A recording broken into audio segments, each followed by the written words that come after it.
Hey Steppeners, Kevin here. Decided to come up with a little video showcasing certain stretching techniques that I'll utilize after a running or walking session. So a little bit of a background on me. I've been using Steppen since the beginning. I became an ambassador, so I'm a content ambassador, and I'm also a licensed physical therapist. So a lot of the techniques that I'm going to show you in this little sequence are based kind of on my background and generally utilizing a good shotgun approach of certain muscle groups that I feel one would want to target when they're walking or running. And they also will emphasize certain problematic areas that can be chronically somewhat problematic for a lot of individuals. So I'll kind of showcase that as well. Without further ado, we'll jump into the first one. The first one is a gastroc stretch, which I believe I have a video on my YouTube. It's basically just kind of getting into this position, and typically I'll hold each of these stretches for about 30 seconds each. For timing's sake, I'm not going to hold for the full amount of time. I'll just kind of show you the positions. But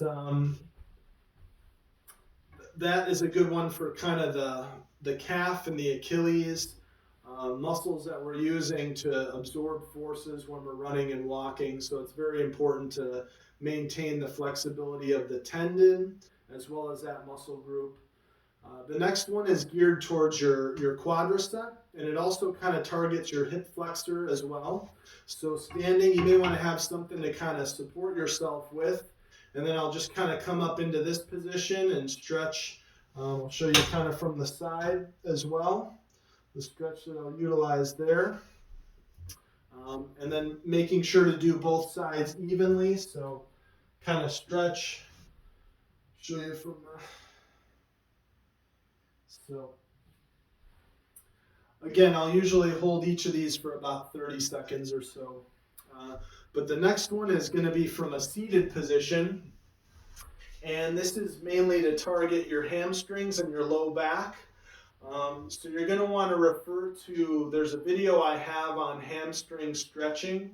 Please refer to that video because I do discuss some pelvic tilting biomechanics that I think are really important to utilize with this stretch. But you're basically just going to kind of reach forward, make sure that you're maintaining that good pelvic engagement that you want when you're stretching your hamstrings.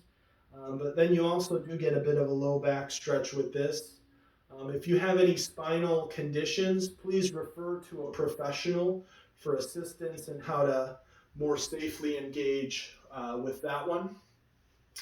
From here, I'll usually do a little bit of an additional hamstring and adductor stretch.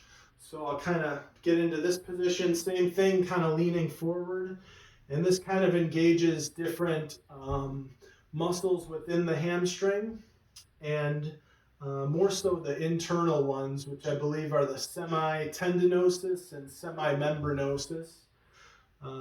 So it's a good stretch there. And then from there, what I'll do is I'll come over to the side and kind of reach towards this foot, and then kind of almost like I'm side bending and leaning, trying to lean over the leg in this direction.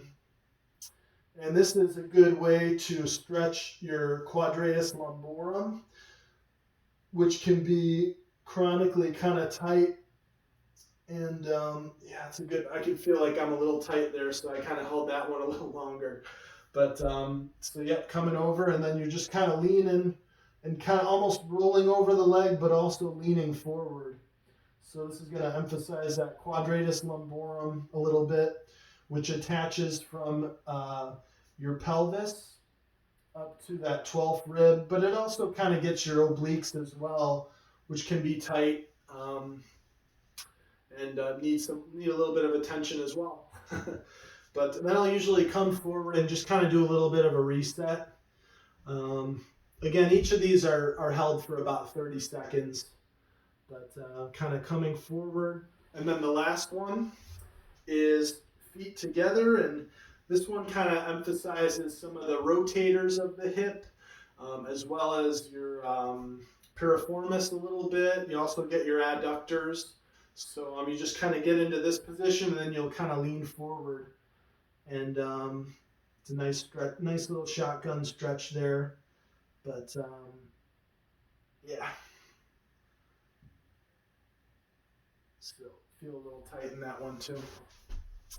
So typically, what I'll do is I'll run through that sequence twice, and yeah, it's kind of a good general way to focus on a lot of muscle groups that we use when we're running or walking, and it'll also kind of target a lot of muscle groups that can be somewhat problematic when they get overly tight and whatnot. So I hope you enjoy this video. Please smash the like, retweet to try and get it out there to people if you found it to be helpful. And yeah, thank you for watching, and stay stepping.